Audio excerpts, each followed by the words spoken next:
¿Qué tal?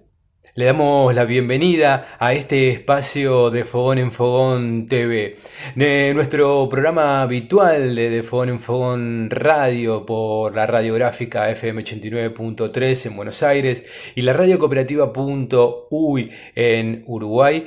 Les vamos a estar presentando este nuevo formato y este nuevo espacio donde les vamos a presentar los audiovisuales que solemos realizar para nuestros programas. En este caso, nuestros columnistas, que son las estrellas destacadas de nuestro programa, donde trataremos de abordar cada emisión lo que tiene que ver con la coyuntura, pero siempre analizada desde el largo plazo, con una mirada del largo plazo, siempre con una mirada desde el progresismo y hacia la izquierda, con las distintas corrientes de expresión, tratando de aportar a construir un pienso para una sociedad distinta. Tenemos, como solemos decir, muchas dudas, muchos interrogantes, alguna que otra certeza, pero siempre confabulando aquel plan de hacer un mundo mejor. De esta manera les damos la bienvenida y la presentación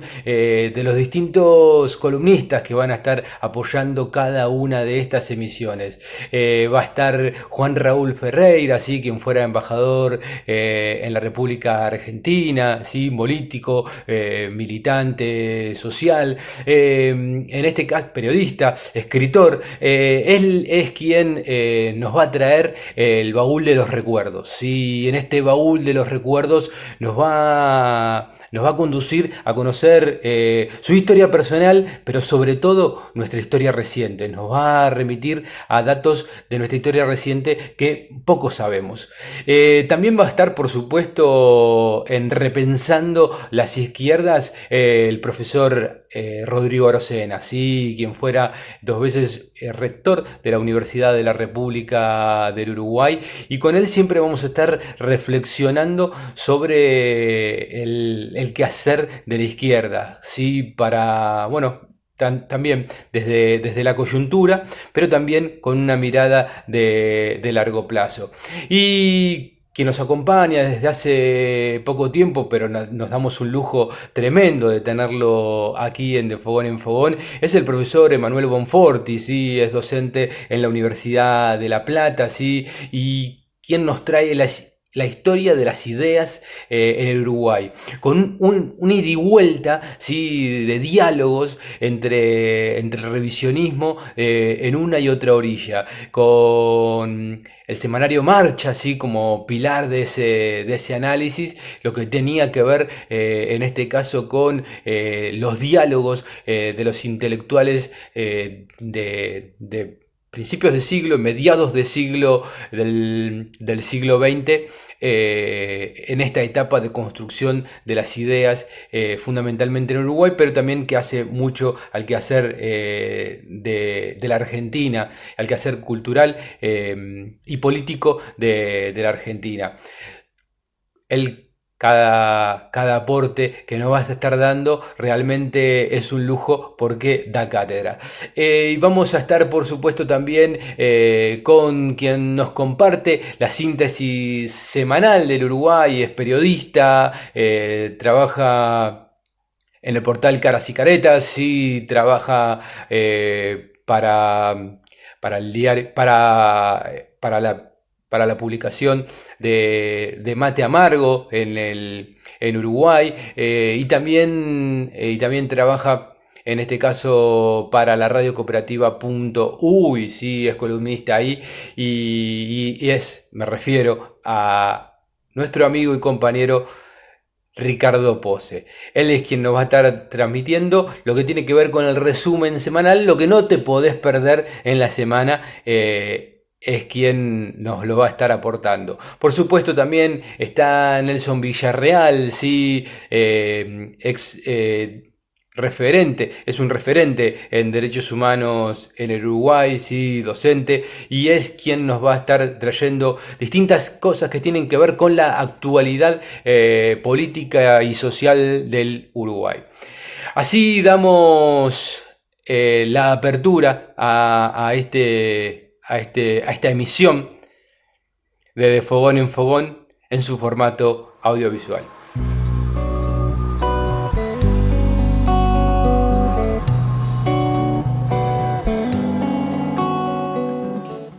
Suena ahora en De Fogón en Fogón, Pescador de Maravillas, Eliú Pena.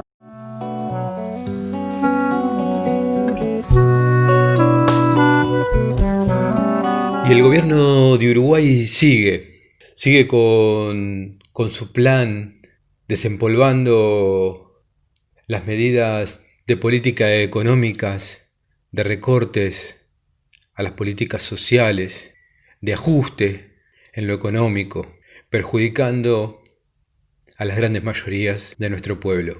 Y nuestro pueblo resiste en las ollas populares, resiste asistiendo y acompañando las ollas populares, resiste en las calles, marchando, resiste al neoherrerismo y diciendo y denunciando las políticas que el gobierno de Luis Lacalle Pou está implementando. Pero es una semana en la cual nos convoca la cultura, la historia y la poesía de nuestro país. Porque Idea Vilariño, quien nació un 18 de agosto de 1920, se cumplió 100 años de su natalicio. Y sigue siendo una de las voces más resonantes de la poesía uruguaya, latinoamericana. Idea Vilariño fue ensayista, profesora, traductora, crítica literaria, poeta, entre todos los hombres de su generación, la del 45, o como dice el profe Bonforti, la generación crítica. Idea es un emblema del compromiso político y nos dejó aquello que la vuelve a hacer presente, su obra literaria. Y qué mejor que al menos hoy la recordemos con una de sus obras. Elegimos en este caso Pobre Mundo para recordar a Idea. Y Pobre Mundo, escrito por Idea Vilariño, dice: lo van a deshacer, va a volar en pedazos, al fin reventará como una pompa, o estallará glorioso como una Santa Bárbara, o más sencillamente será borrado como si una esponja mojada borrara su lugar en el espacio. Idea Vilariño dice en Pobre Mundo: tal vez no lo consigan, tal vez van a limpiarlo. Se le caerá la vida como una cabellera y quedará rodando como una esfera pura, estéril y mortal. O menos bellamente andará por los cielos, pudriéndose despacio, como una llaga entera, como un muerto. Así arrancamos De Fogón en Fogón. Pescador de maravillas, sales a pescar, los demás solo ven peces, tú sientes el mar. Seguimos escuchando a Eliú Pena haciendo Pescador de Maravillas.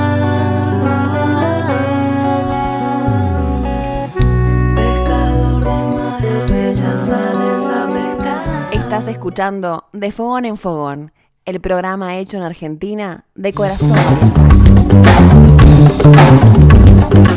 Juan Raúl Ferreira, de Fogón en Fogón. La solidaridad es un camino de dos vías. Enriquece y fortalece tanto aquel que la brinda porque puede, como el que la recibe porque la necesita. Y yo, que había sido objeto de tanta libertad, en el año 79 un compatriota me dio la oportunidad de dar un granito de arena. El pastor Emilio Castro, de quien vamos a hacer un programa, una columna especial dedicada a él, organizó una visita a Nelson Mandela cuando se había corrido la voz que estaba muerta. Logró la autorización de que nos permitieran a 5 organizaciones de derechos humanos visitarlo, verlo en la isla Robin. Las organizaciones eran Amnistía Internacional, con sede en Londres, el Consejo Mundial de Iglesias, del cual él era secretario, el Centro de Acción por los Derechos Humanos, que jugó un papel tan importante en la Guerra Civil de Guatemala, Derechos Humanos Sin Frontera, con sede en Bélgica, y la Liga Internacional de Derechos Humanos con sede en Nueva York. ¿Quién había asumido la subdirección de la Liga pocas semanas antes? Yo, que había dado concurso para ello. Y entonces una delegación de 5 organizaciones tenía a 2 uruguayos, el pastor Castro, por el Consejo Mundial de Iglesias, del que era secretario general, y yo. Y allí llegamos en el año 79, nos encontramos en Pretoria, nos trasladaron al lugar, ni siquiera nos permitían hacerle una pregunta, solamente verlo, él se paró, giró 360 grados para que viéramos que estaba vivo y sano, se volvió a sentar y nos cerraron las puertas en nuestras narices. El pastor Castro había, sin embargo, con una Minox, aquellas pequeñas cámaras que ahora ya no existen, que utilizaban los espías en las películas, yo nunca había visto una, le sacó una foto, sentado como lo dejamos cuando nos cerraron las puertas. Bueno, pasa el tiempo, yo creo haberme involucrado más en la lucha a nivel de base contra el racismo y el apartheid en Sudáfrica. En febrero del año 85 el gobierno sudafricano le ofrece dejarlo en libertad a cambio de una manifestación suya en contra de la violencia. Y él, que luego fue el gran apóstol de la no violencia, como lo fueron Luther King, Gandhi en el siglo XX, él dijo que no negociaba por nada su libertad. Su frase fue: un hombre libre no negocia. Y eso le costó 5 años más de prisión, porque a pesar de que en 1982 lo llevaron a una prisión en el continente mismo y otro régimen de visitas, seguía en aislamiento y recién en febrero de 1990 recupera la libertad. Inolvidable, porque el Uruguay estaba viviendo la primera transición de gobierno en democracia. Bueno, el 10 de mayo asume la presidencia, el 10 de mayo del 94, pero 4 años después, en 1998, el 24 de julio, para ser más preciso, siendo yo embajador en Argentina, tengo la suerte de que Mandela viaja a la cumbre del Mercosur, que se celebra en Ushuaia. Es decir, un lugar donde íbamos a ser muy pocos los que estábamos, un lugar de alguna manera inhóspito para una reunión de este tipo. Iban a estar los presidentes, sus cancilleres y sus embajadores. Y allí llegó la prensa argentina, le dio una difusión tremenda a su visita, podemos ver algunas de estas expresiones, y allí llegó y debo reconocer, el presidente Sanguinetti, que me dice: no podés dejar de hacerle la historia. El pastor Castro siguió siendo muy amigo de él. Yo nunca más supe más que su vida pública. Y entonces me acerqué con mucha timidez, le conté, y claro, él lo recordaba patentemente, no sabía quiénes eran, pero recordaba aquella visita en la isla Robin. Estás escuchando El Baúl de los Recuerdos, la columna semanal de Juan Raúl Ferreira, aquí en De Fogón en Fogón, radiográfica FM 89.3 de Buenos Aires. Muere en diciembre del 2013, pero su memoria se agigantó tras su muerte. Acá en Uruguay hay compañeros y compañeras que han dedicado toda su militancia a mantenerlo vivo. AEBU, los compañeros de AEBU y las compañeras de AEBU, Jorge Larrobla, desde allí mismo, Oscar Destuet, profesor y director de enseñanza secundaria, movilizó a las escuelas y a los liceos del interior para que fueran a distintos actos que se hacían en el día que se conmemora su memoria. Inauguramos una plaza en Maldonado, una plaza en Montevideo, junto con Evo Ebas, con la gente de Mundo Afro, y todos ellos me hicieron el privilegio de invitarme cada vez que se hacía un acontecimiento de ese tipo. Yo guardo entre los recuerdos más preciados en mi escritorio 3 fotos icónicas: Selmar y el Toba, el pastor Castro con Mandela y mi viejo Wilson con Diego Achar. Y tengo también colgado un diploma que me dio Martínez Buelmo. Martínez Buelmo hizo una labor titánica para llevar la vida de Mandela a todos los escolares del Uruguay. Y bueno, siempre recordaremos su memoria, y en mí han quedado resonando en el alma las palabras con que concluyó su discurso en Ushuaia. La democracia, si no atiende las necesidades básicas de los seres humanos, es una cáscara vacía. Juan Raúl Ferreira, de Fogón en Fogón.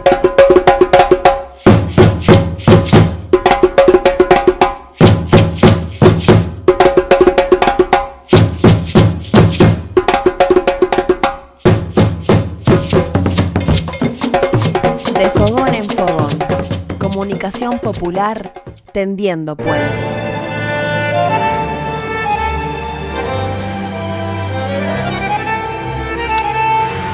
Bueno, estamos nuevamente en estos fantásticos encuentros de los lunes con Rodrigo Arocena. Estamos transmitiendo desde Radio Gráfica FM 89.3 y la radio cooperativa.uy de Montevideo.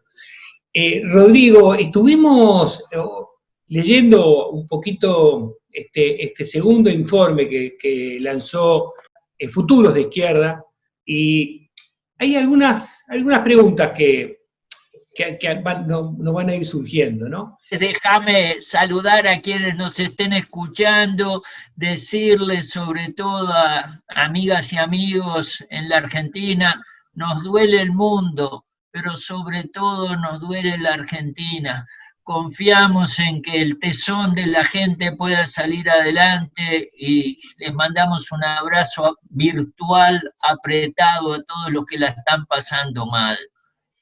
En una parte dice que a la izquierda uruguaya la dañó mucho la ambigüedad y la condescendencia con ciertos regímenes poco democráticos de otros países.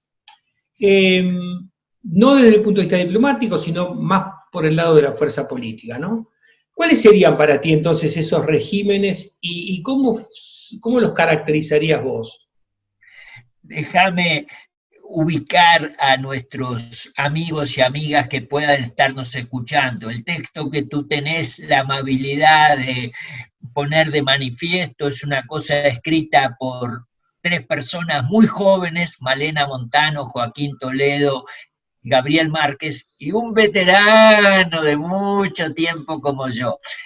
Es un resumen de algo que los lectores interesados pueden encontrar más extensamente en nuestro blog. Digo esto primero para subrayar el carácter de texto sintético y segundo para destacar que es un esfuerzo colectivo, por lo tanto cuando yo doy opiniones comprometo las mías. Es muy notable encontrarse con gente que tiene 40 o 50 años menos y poder sumar esfuerzos. Hay que tener lo que es confluencia de opiniones de lo que son interpretaciones más personales. Una gran revisión, como hace falta, de la perspectiva de izquierda exige las dos cosas: combinar plural y transversalmente distintos puntos de vista y ofrecer con claridad, con modestia y sin involucrar más que uno mismo, los puntos de vista personales. Vayamos ahora, dicho esto, a tu pregunta que yo, por cierto, no voy a esquivar. Ya que estamos hablando en una perspectiva histórica, como me parece imprescindible para este tipo de reflexiones. ¿Recordás 1979, julio del 79, la entrada del sandinismo a Managua? ¿Qué momento para la historia latinoamericana? ¿Qué momentos para sus izquierdas? Yo creo que en todo en el continente, pero particularmente en la izquierda uruguaya, sin ninguna duda, Augusto Sandino y la gesta de su pequeño ejército loco, como decía un escritor argentino, enfrentando al imperialismo, era parte de nuestras mejores tradiciones. La victoria del 79, estábamos en plena época de las dictaduras. Parecía que el sol reaparecía por allá, ¿verdad? Han habido esfuerzos inmensos, pero el régimen actual del señor Ortega y de la señora Murillo no es una vergüenza a la luz de los sacrificios, de los esfuerzos y de los derechos del pueblo nicaragüense. Un régimen autoritario, un régimen ineficiente, un régimen que pactó, negoció tanta cosa. No es realmente algo que tenemos que marcar, que no es lo que queremos hacer en nuestros países. Nuestra solidaridad no tiene que estar con la gente que protesta contra el señor Ortega y su desnaturalizado régimen. Y en ese sentido me temo que buena parte del Frente Amplio, al que una vez más me escucharán decir que pertenezco desde hace casi 50 años y no tengo entre mis propósitos dejar de pertenecer nunca, el Frente Amplio no ha estado claro al respecto. Y tampoco ha estado claro con lo que fue el régimen estrella del comienzo del ciclo progresista en este siglo en América Latina.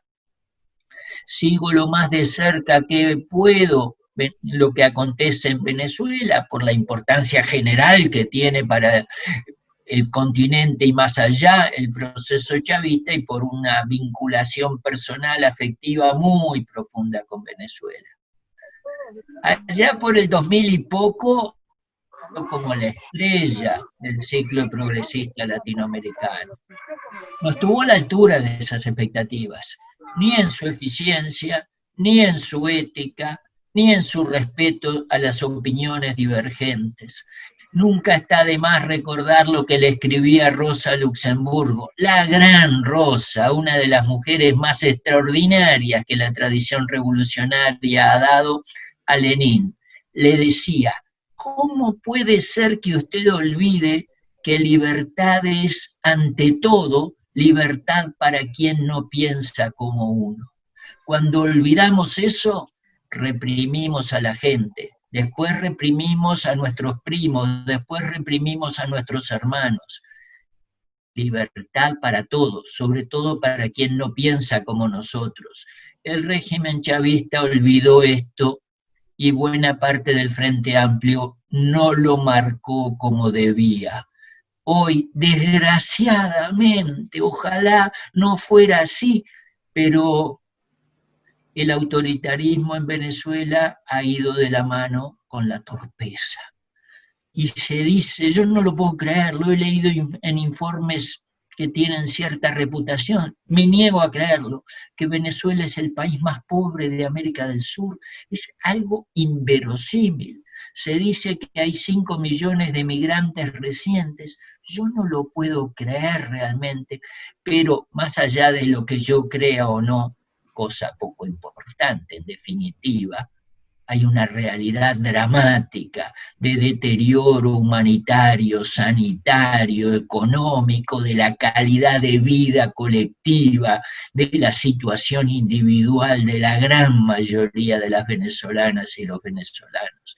Las izquierdas latinoamericanas y desgraciadamente también mi Frente Amplio, el frente al que me siento entrañablemente unido, permítaseme subrayarlo, no tuvo la claridad necesaria para ello. Y estamos pagando el precio de eso. Estamos pagando un precio ético antes que nada. Si nosotros queremos ser orientación para nuestra ciudadanía, tenemos que serlo. También y sobre todo en la ética. Y estamos pagando las izquierdas latinoamericanas y de más allá un precio de desprestigio y de retroceso electoral. ¿Cuánta de la gente que vota contra la izquierda en los últimos tiempos no lo hace fogoneada por propagandas de derecha, por supuesto, pero también mirando la inocultablemente desgraciada situación de Venezuela? Vaya si estamos pagando un precio electoral, pero más grave que eso, estamos pagando un precio ético. Había un viejo militante anarquista de la Guerra Civil Española, Buenaventura Durruti. Es inolvidable lo que él decía. Nosotros podemos hablar de un mundo nuevo porque llevamos un mundo nuevo en nuestros corazones. Si no somos leales a ese mundo nuevo y les marcamos a nuestra propia gente cuando se apartan de esa esperanza, entonces se nos hace difícil tener autoridad moral para hablar de un mundo nuevo. Hay que recuperar eso. Pensar de nuevo las perspectivas de las izquierdas, en mi modesta opinión, tiene que partir por ajustar nuestras cuentas con nuestros errores. Y aquí, vaya si los hemos cometido.